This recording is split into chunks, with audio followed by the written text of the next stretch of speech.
So, you want to start speaking real, everyday Japanese, right? The kind of stuff you can actually use, like ordering food or just talking about your day. Well, it all starts with this one thing, the polite Masu verb form.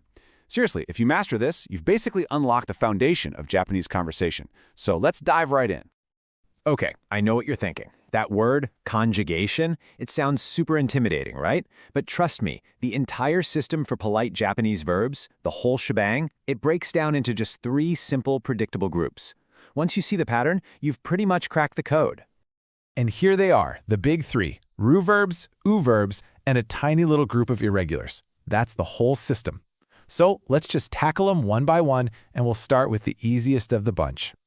First up to the plate, we have Group 1, the ru-verbs. We're starting here for a very good reason. The rule is so unbelievably simple, you are literally going to be using it in like the next 30 seconds, no joke.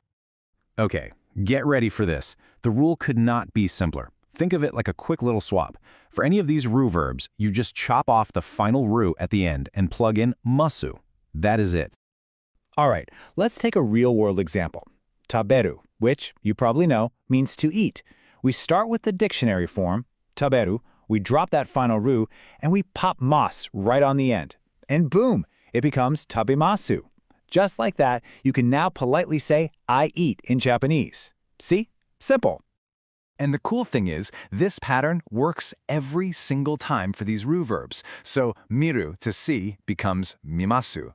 Okiru, to get up, becomes okimasu. Neru, to sleep, becomes nemasu. It's that consistent, that reliable. It just works.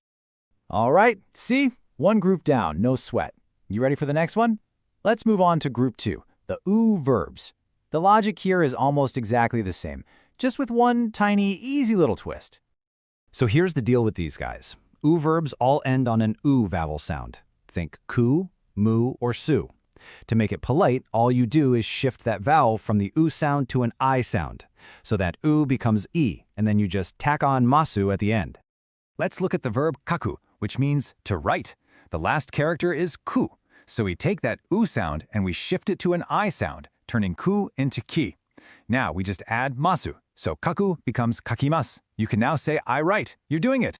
Let's really lock this pattern in, okay? So yomu, to read, becomes yomimasu.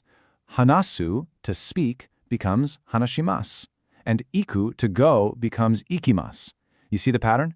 That final u sound always transforms into that e sound before you add masu.